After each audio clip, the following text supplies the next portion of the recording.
नमस्कार, स्वागत है आपका। मैं हूं आपके साथ साक्षी जादौन। हिंदुओं पर वार, पीएम का पलटवार। जी हां, राहुल गांधी के द्वारा दिए गए हिंदुओं पर बयान के बाद प्रधानमंत्री नरेंद्र मोदी लोकसभा में उन पर जमकर गरजे हैं। प्रधानमंत्री नरेंद्र मोदी ने नेता विपक्ष के इस बयान की कड़ी शब्दों में निंदा करते हुए सख्त पलटवार किया है। पीएम मोदी ने बड़े ही स्पष्ट शब्दों में कहा है कि राहुल गांधी का ये बयान हिंदुओं के प्रति ये कारनामे देश शताब्दियों तक नहीं भूलने वाला। आदरणीय सभापति जी,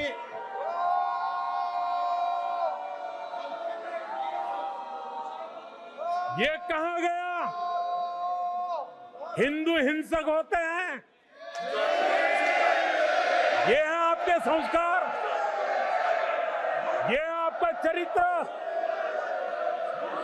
ये है आपकी सोच, ये है आपकी नफरत इस देश के हिंदुओं के साथ।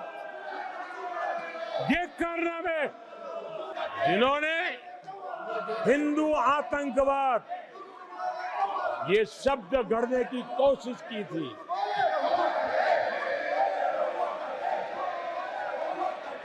इनके साथी हिंदू धर्म को उसकी तुलना डेंगू, मलेरिया ऐसे शब्दों से करें और ये लोग तालियां बजाएं, ये देश कभी माफ नहीं करेगा। आदरणीय सभापति जी, एक सोची समझी रणनीति के तहत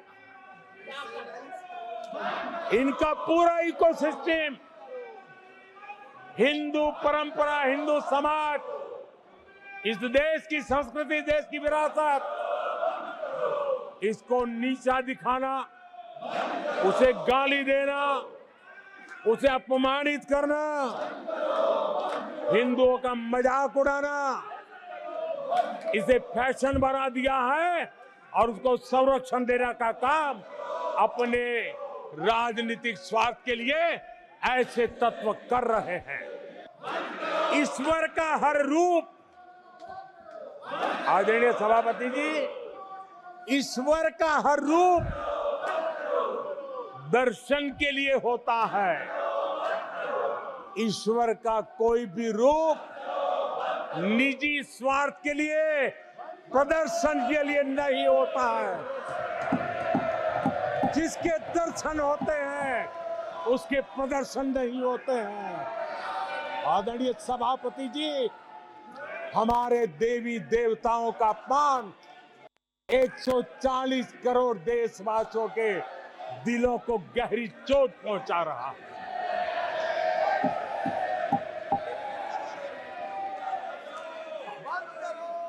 निजी राजनीतिक स्वार्थ के लिए ईश्वर के रूपों का इस प्रकार से खेल, आदरणीय सभापति जी, ये देश कैसे माफ कर सकता है? आदरणीय सभापति जी, सदन के कल के दृश्यों को देख करके अब हिंदू समाज को भी सोचना होगा, क्या ये अपमानजनक बयान संयोग है या कोई प्रयोग की तैयारी है? ये हिंदू समाज को सोचना पड़ेगा। आदरणीय प्रधानमंत्री ने इसके अलावा कांग्रेस पर सख्त वार करने से परहेज नहीं किया। नेता विपक्ष को कांग्रेस का इतिहास याद दिलाने के साथ ही उनकी सरकार के कारनामे भी सदन में गिनवाए। लोकसभा में राष्ट्रपति के अभिभाषण पर धन्यवाद प्रस्ताव पर जवाब देने के दौरान प्रधानमंत्री ने विपक्ष पर जमकर हमला बोला, जिस पर विपक्ष के नेता हंगामा करने लगे। इसे लेकर लोकसभा अध्यक्ष ओम बिरला विपक्ष के नेता राहुल गांधी पर भड़क गए और उन्हें लोगों को भड़काने का काम बंद करने को कहा। इस दौरान और क्या कुछ हुआ, देखिए।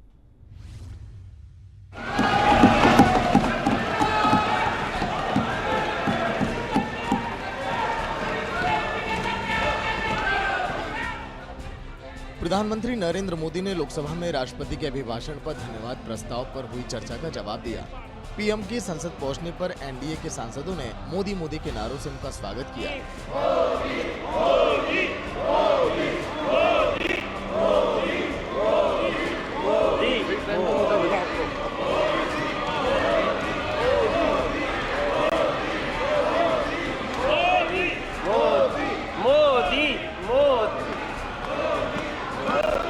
भारत माता की। जैसे ही मोदी ने स्पीच शुरू की, विपक्ष ने नारेबाजी शुरू कर दी और मोदी के पूरे भाषण के दौरान यह सिलसिला यूं ही जारी रहा। मैंने नो नो नो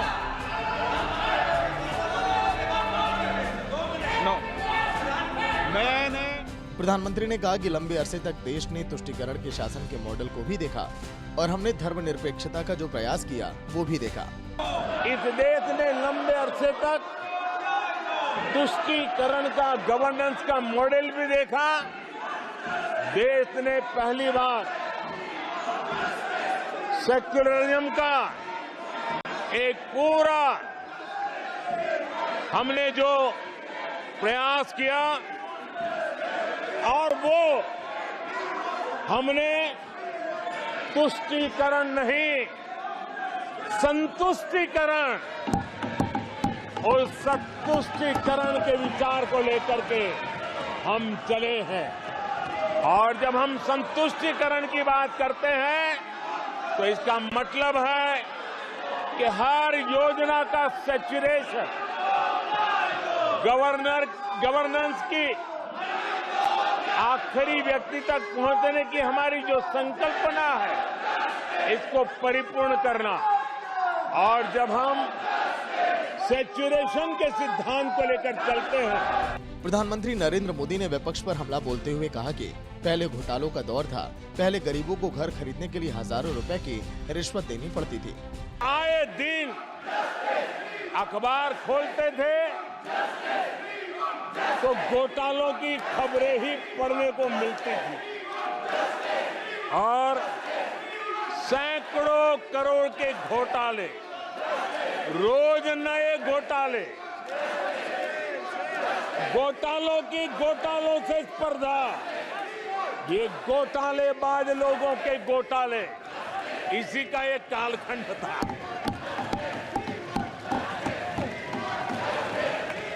और बेशर्मी के साथ सार्वजनिक रूप से स्वीकार भी कर लिया जाता था कि दिल्ली से 1 रुपया निकलता है तो 15 पैसा पहुंचता है। 1 रुपये में 85 पैसे का घोटाला। इस घोटालों की दुनिया ने देश को निराशा की गर्त में डुबो दिया था। प्रधानमंत्री नरेंद्र मोदी ने कांग्रेस पर करारा प्रहार करते हुए कहा कि जनता ने विपक्ष के लिए जनादेश दिया। लगातार 3 बार कांग्रेस की सीटें 100 से कम रही। तीसरी बार तो हारे हैं, पर मौसी ये बात तो सही है, तीसरी बार ही तो हारे हैं, पर मौसी मोरल विक्ट्री तो है ना। आदरणीय सभापति जी, 0 सीटें आई हैं। अरे मौसी, 13 राज्यों में 0 सीटें आई हैं, पर हीरो तो है ना।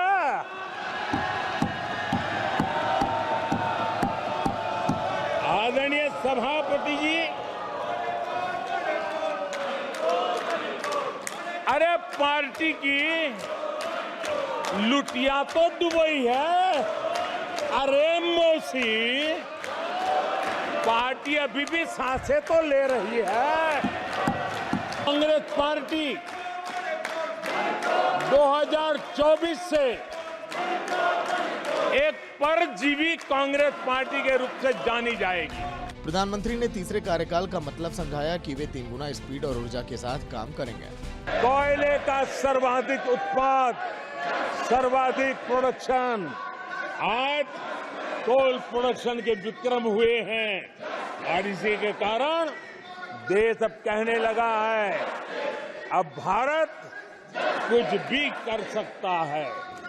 आदरणीय सभापति जी, वो एक समय था 2014 के पहले जब फोन बैंकिंग करके बड़े बड़े बैंक घोटाले किए जा रहे थे, अपनी पर्सनल प्रॉपर्टी की तरह बैंक का खजाना लूट लिया गया था। आदरणीय सभापति जी, 2014 के बाद नीतियों में परिवर्तन, निर्णयों में गति, निष्ठा, प्रामाणिकता की, और उसी का परिणाम है दुनिया की अच्छी बैंकों में आज भारत की बैंकों का स्थान बन गया। कुल मिलाकर प्रधानमंत्री नरेंद्र मोदी ने विपक्ष पर एक के बाद एक ताबड़तोड़ प्रहार किए। प्रधानमंत्री के भाषण के दौरान विपक्ष जमकर नारेबाजी करता रहा। ब्यूरो रिपोर्ट, सूर्या समाचार। मणिपुर के बोलिए एक बार, एक स्पीकर बोलिए।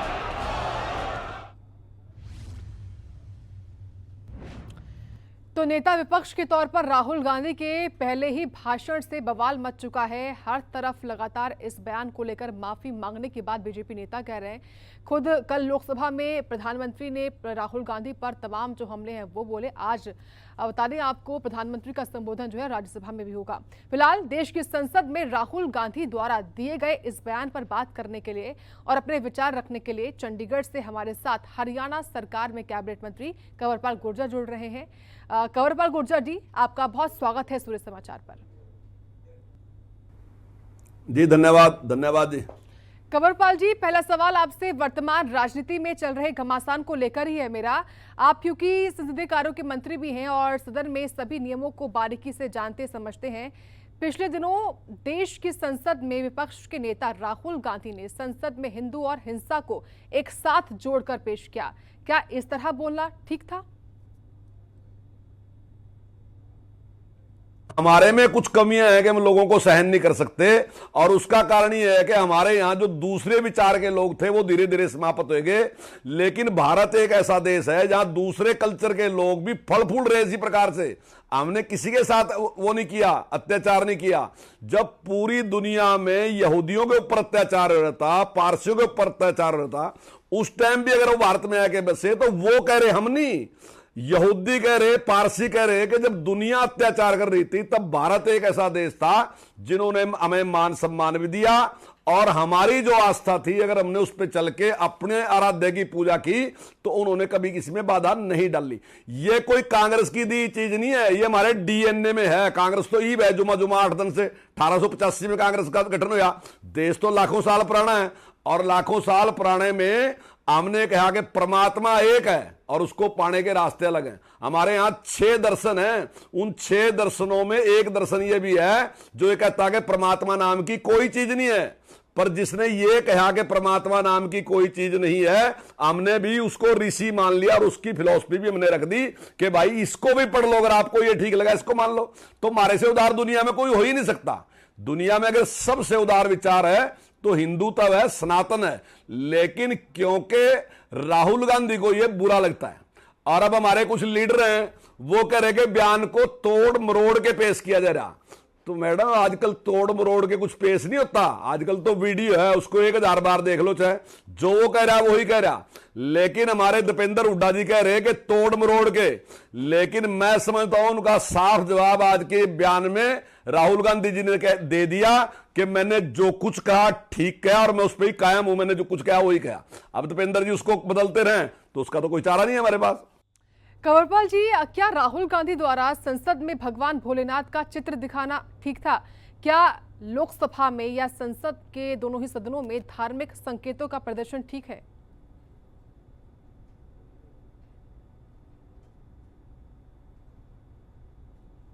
देखिए बिल्कुल गलत है इस प्रकार का। और दूसरा मैं ये भी कहना चाहूंगा कि भगवान भोलेनाथ के बारे में या देवी देवताओं के बारे में राहुल गांधी जी की जो नॉलेज है बिल्कुल जीरो है। उनकी कोई आस्था नहीं। वो भोलेनाथ का चित्र भी अपनी राजनीति के लिए दिखा रहे, उनकी कोई आस्था नहीं है भोलेनाथ में, कभी भी कोई आस्था नहीं रही। बिल्कुल, लोकसभा में पीएम मोदी ने बिना नाम लिए राहुल गांधी पर तंज कसे हैं। हरियाणा के भी कई ऐसे नेता हैं जिन्होंने राहुल गांधी के इस बयान को लेकर उनको घेरा भी है। खुद मुख्यमंत्री नायब सिंह ने प्रेस कॉन्फ्रेंस कर कहा कि राहुल गांधी माफी मांगे। यहीं तक अनिल विज तो यहां तक कह रहे हैं कि राहुल गांधी ने जो कुछ कहा वो जानबूझकर कहा, साजिश के तहत कहा है। देखिए, माननीय प्रधानमंत्री जी बहुत ही बड़े नेता हैं, विश्व के नेता हैं, उतनी अच्छी भाषा का भी इस्तेमाल करते हैं, लेकिन मैं तो बालक बुद्धि की बजाय कहूँगा कि दुष्ट बुद्धि हैं, और वो जानबूझ के इस प्रकार की दुष्टताएं करते हैं। कोई पहली बार ऐसी दुष्टता नहीं कर रहे, वो हर बार हिंदुत्व को, हिंदू फिलॉसफी को, हमारे पुराने कल्चर को हर बार टारगेट करते हैं। वो कोई पहली बार टारगेट नहीं किया उन्होंने। अगर लगातार आप देखोगे तो लगातार वो इस प्रकार का टारगेट करते हैं। बिल्कुल, और इसी को लेकर अगला सवाल भी है मेरा। इस बार राहुल गांधी ने खुलकर हमले बोले हैं, वो भी धर्म जैसे संवेदनशील मुद्दों पर भी, वो भी तब जब वो नेता विपक्ष के तौर पर अपना पहला वक्तव्य दे रहे थे। उनकी इस मंशा को कैसे देखते हैं आप? देखिए, उनकी मंशा शुरू से ही हिंदुत्व के खिलाफ है और वो कुछ और करना चाहते हैं इस देश में। लेकिन जरूरी ये है कि जो लोग उसका समर्थन कर रहे हैं उन लोगों को विचार करना चाहिए कि हिंदुत्व के महत्व का उन्हें पता है और उन्हें इसका विरोध करना चाहिए। अगर वो विरोध नहीं करेंगे तो वो तो इस प्रकार की दुष्टताएं करते ही जाएंगे। पहले भी कर रहे, अब भी कर रहे और आगे भी करते रहेंगे। लेकिन जो लोग केवल और केवल अपने राजनीतिक स्वार्थों के कारण उसकी दुष्टता को सहन कर रहे या उसकी दुष्टता का समर्थन कर रहे, तो मैं समझता हूं कि वो भी अपराधी हैं। केवल राहुल गांधी नहीं, राहुल गांधी के समर्थन में जो लोग खड़े वो भी इस देश के अपराधी हैं, इस संस्कृति के अपराधी हैं।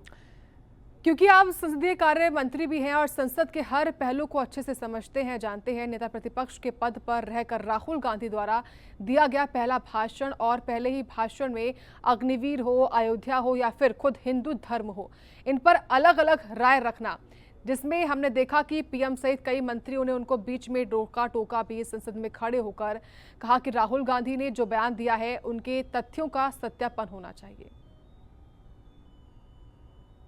देखिए, मैं समझता हूं कि नेता प्रतिपक्ष का पद जो है वो बहुत इंपॉर्टेंट पद होता है, और हम जो संसद में बोलते हैं और जो हम प्रेस में बोलते हैं उसमें जमीन आसमान का फर्क होता है। संसद में आपके पास तथ्य होने चाहिए।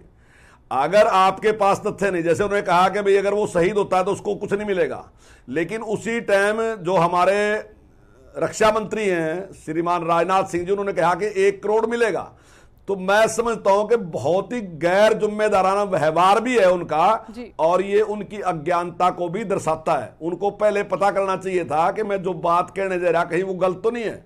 तो मैं समझता हूं बिल्कुल गैर जिम्मेदाराना व्यवहार है। वो जिस प्रकार से प्रेस में बोलते हैं, जिस प्रकार से जनसभा में बोलते हैं, तो उसी प्रकार का व्यवहार वो लोकसभा के अंदर भी करना चाह रहे, वहां भी उसी प्रकार की बयानबाजी करना चाह रहे, जो कि पूर्णतः गलत है।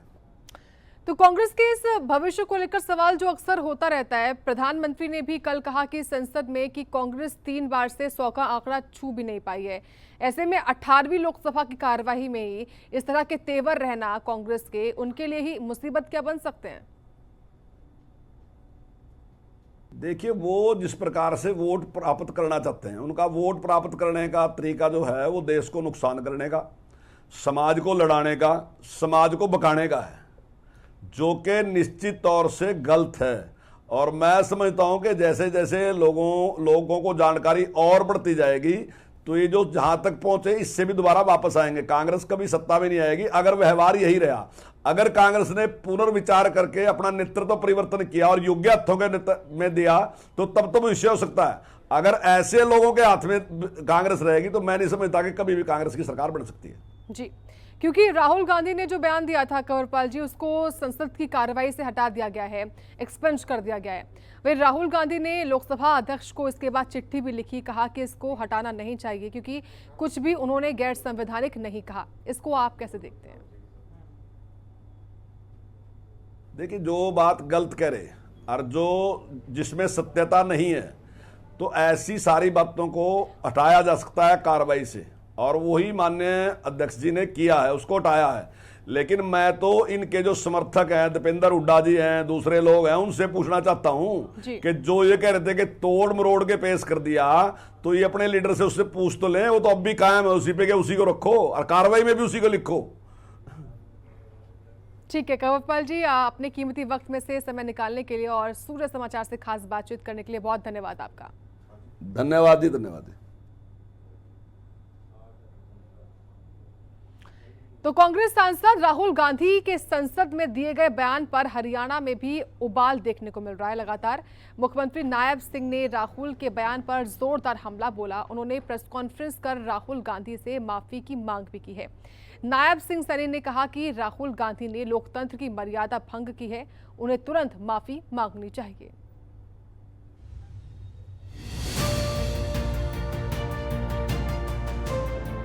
कांग्रेस सांसद और नेता राहुल गांधी के संसद में दिए गए बयान पर चौतरफा बवाल मचा हुआ है। हरियाणा के मुख्यमंत्री नायब सिंह ने भी इस मुद्दे पर प्रेस वार्ता की। उन्होंने राहुल के बयान की निंदा की। कल जो एपिसोड भारत के लोकतंत्र के मंदिर में जो नए नए विपक्ष के नेता बने हैं, उनके द्वारा जिस प्रकार का देश के अंदर एक बहुत बड़े वर्ग को अपमानित करने का काम किया है,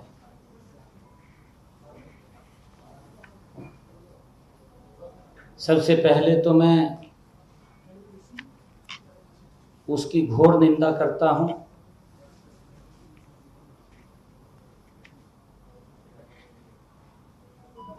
और जिस प्रकार का उसका व्यवहार विपक्ष की भूमिका जो होनी चाहिए, वो विपक्ष की भूमिका भी दिखाई नहीं दे रही है। मुख्यमंत्री ने राहुल गांधी पर जोरदार हमला बोलते हुए कहा कि राहुल ने संसदीय मर्यादा को लांघने का काम किया है। राहुल गांधी ने जिस प्रकार से कहा कि जो लोग अपने आप को हिंदू कहते हैं, वो सदा हिंसा, असत्य और नफरत फैलाने का उन्होंने आरोप लगाया है, दुर्भाग्यपूर्ण है। मैं ये मानता हूं कि नेता प्रतिपक्ष राहुल गांधी ने अपनी झूठी बातें बोल करके संसदीय मर्यादाओं को तार तार करने का काम किया है, जिसके सत्यापन की मांग सत्ता पक्ष ने भी रखी कि आप बताओ तो, कुछ न कुछ तो बताना पड़ेगा। परंतु बताने में वो कन्नी काटते हुए नजर आए। और जब देश के अंदर मुझे ऐसा लगता है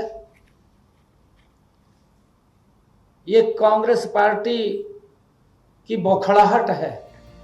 नायब सिंह ने कहा कि राहुल गांधी को सदन में झूठ बोलने के लिए अविलंब माफी मांगनी चाहिए।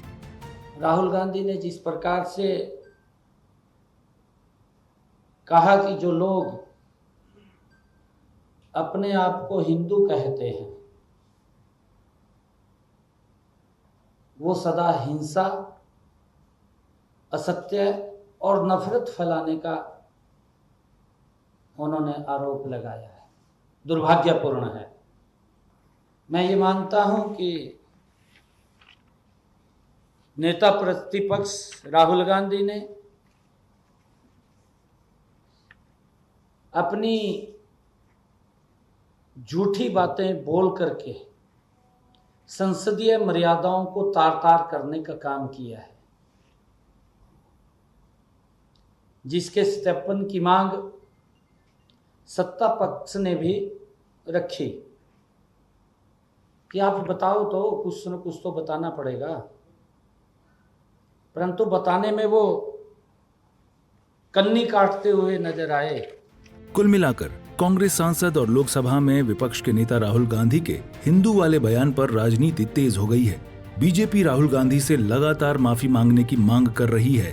सूर्या समाचार के लिए चंडीगढ़ से रवि चंदेल की रिपोर्ट।